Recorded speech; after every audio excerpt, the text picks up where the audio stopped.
Hello, viewers. Hope you're doing great, staying purposeful, and keeping healthy. Great. It's good to be back. And let's jump right in. Today's topic is about fitness, a subtopic of wellness, as you might call it that way. And it's something that's very close to my heart. And I've been at it for about close to 2 years, 2 years plus.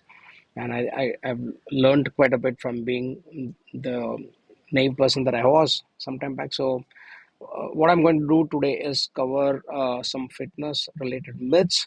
These are things that I've heard very often, and I used to believe that when I was naive and uninformed and less knowledgeable.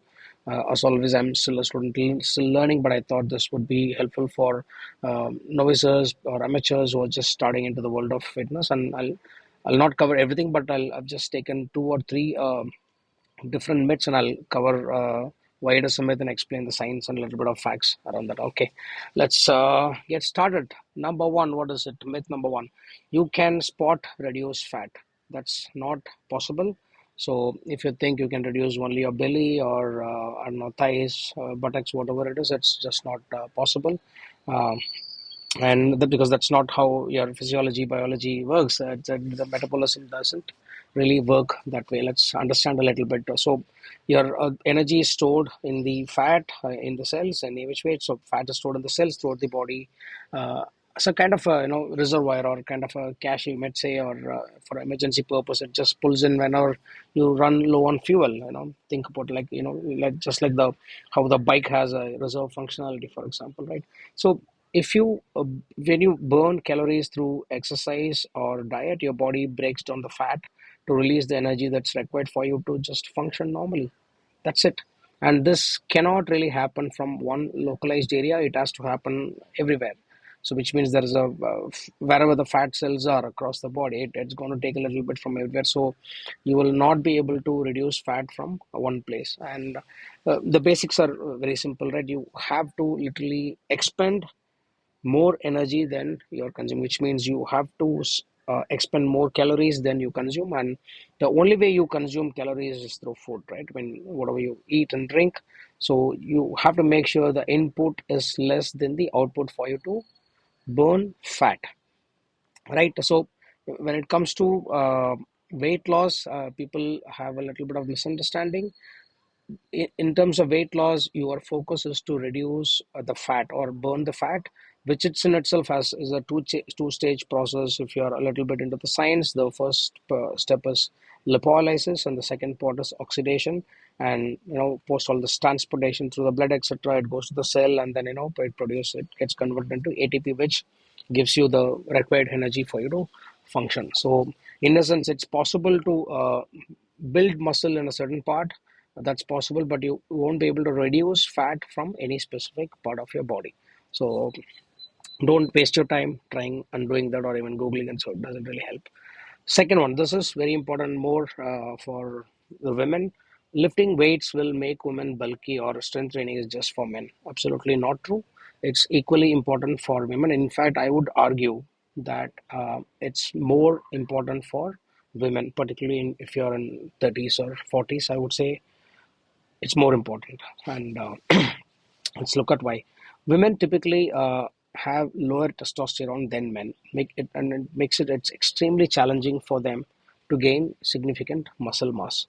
uh, it's going to just help you tone your body, increase your strength, and boost your metabolism, and you will not become bulky. And I mean, I can tell you from my own experience of being at the gym for, yeah, about exactly 2 years plus, right? I've seen a lot of men who are extremely regular at the gym, but even they don't bulk up or become shredded. It's extremely hard. So many other factors have to fall into place: your sleep, your nutrition, diet, a bunch of other things. Everything has to come together, and still you can't really build muscle. It's really really hard, right?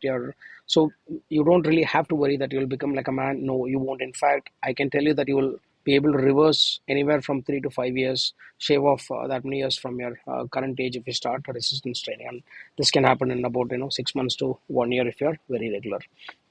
Now, you might say, okay, what about cardio? I'll come to that later in the next myth. But in general, just to get a little bit of science and facts behind this, the body.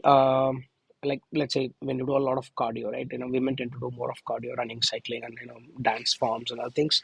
The body becomes more efficient in let's say expending lesser energy as you do it repeatedly, which means uh, if you spend about, let's say, 200 calories for 15-20 minutes of cycling or cardio or any form of cardio, then you end up spending less cardio because the body is becoming, sorry, less energy or less calories when you do it the next time and over. So this is kind of a adaptation that the body has. I think in scientific terms they call it some kind of thermogenesis or uh, metabolism adaptation. So that's one of the reasons cardio is not the best form for you to lose fat.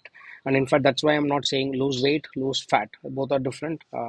Fat reduction will help you lose weight, but if you build muscle, on the contrary, muscle is going to help you improve your metabolic rate, which means even at the times that you're idle, you're going to expend more energy because muscle is metabolically active and fat is not. So just to give you an example, it's about 6 to 10 calories of burning for muscle versus 2 to 3 calories per pound of per pound of fat. That's the difference. So you have to rely more on. So you don't have to worry about putting, becoming bulky like men. It's not going to happen. And I'll also give you one more reason, right? I told you about testosterone. So women have about anywhere from 1/10 to 1/20th of testosterone that men have, and it's extremely hard to become shredded and bulky and muscular. So you really don't have to worry. And as you age, both men and women in their 30s and 40s, you tread, typically lose anywhere from 0.75 to 1% of your muscle mass every year. That's just natural part of aging. You can't really do much about it. That's one part, and this is common, right, between men and women. The second part, bone density. Bone density degrades a little faster for women compared to men, and as women reach menopause, it accelerates, or let's say the decline is sharper at about 1 to 2% per year compared to 0.5 to 1% for men. So, isn't it obvious that it's more important for women, right? It's quite obvious, right? It's just the basic. So, and the reason is as you reach menopause, your estrogen, the hormone that protects the bones, decreases very sharply and leading to bone density decline at a higher rate compared to men. So men are typically gifted because of that, but that's a disadvantage, and but doesn't mean you can't really do anything about it. Of course, if you strength train, uh, you can arrest the decline. I'm saying it's for both the sexes, but more important for women. So definitely don't worry about becoming bulky or shredded. It won't happen. You will retain your femininity.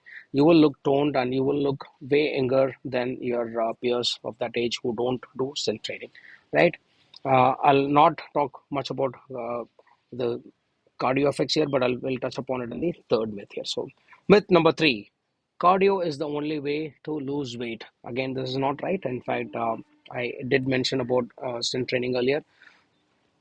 Strength training, when done regularly, let's say 3 to 4 times a week or whatever frequency you can manage to do, is a much more effective tool to lose fat.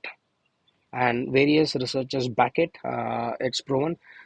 While your cardio forms like running, cycling, dance forms, etc., zumbas, etc., help you burn more calories, the body really adapts really quickly to burning lesser calories as you do it more often. Whereas with strength training, it's the reverse. It kind of helps you burn more calories even when you do and then later.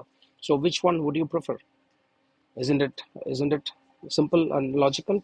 Yeah, so that's one thing. So to understand, muscle is metabolically more active, burns fat even when you are at rest. So that's the simple message you have to carry. So it's a myth that you will do cardio to lose weight. In fact, I would recommend that you don't try to lose weight by doing only cardio, because when you do only cardio without strength training, you're telling the body and the brain that I don't need my muscles and take it off. So what is your body going to do? It's going to take off the muscle, and that's one reason. Sorry, people look a lot more aged compared to people who do both or just strength training. I mean, just look around people who do only the running and other parts of cardio. They will tend to look, because muscles help you your tone, skin, the the what do you call the richness of your structure, etc. So if you don't do strength training and you lose muscles, obviously there's nothing much to attach on, and you start looking a little older, right? So that's pretty obvious. So effectively, there's one reason for you to do cardio.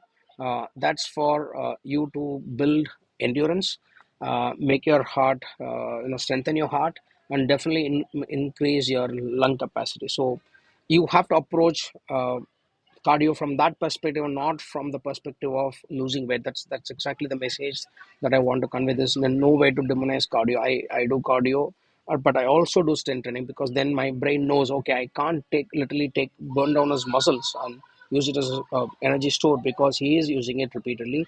So I can't rely on that, and then it's going to just resort to the only way to get energy, which is break down the fat which I still have in my body. I'm still at about 24-25% body fat, which is quite high for a man, right? And it's going to take time, which is typically a combination of a great diet, which means you have to go into calorie deficit. That's the only known way you can burn fat. And while doing that, you also resort to strength training, number one, and do a little bit of cardio. I mean, you could do like I don't know, a few hours of walking, little bit of running. You can do HIIT, like sprints and then stop, etc. So those are very well researched and known forms for you to lose fat. So that's the third myth.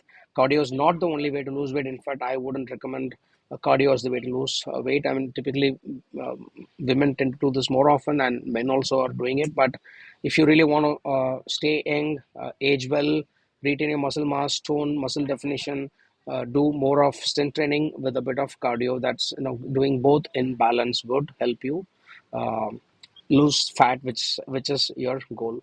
So these are the three main myths that I want to cover in today's topic. I will cover some of it in another session. I just want to keep it short. Hope you are having a great Sunday. I'll see you again sometime next week. Cheers. Bye.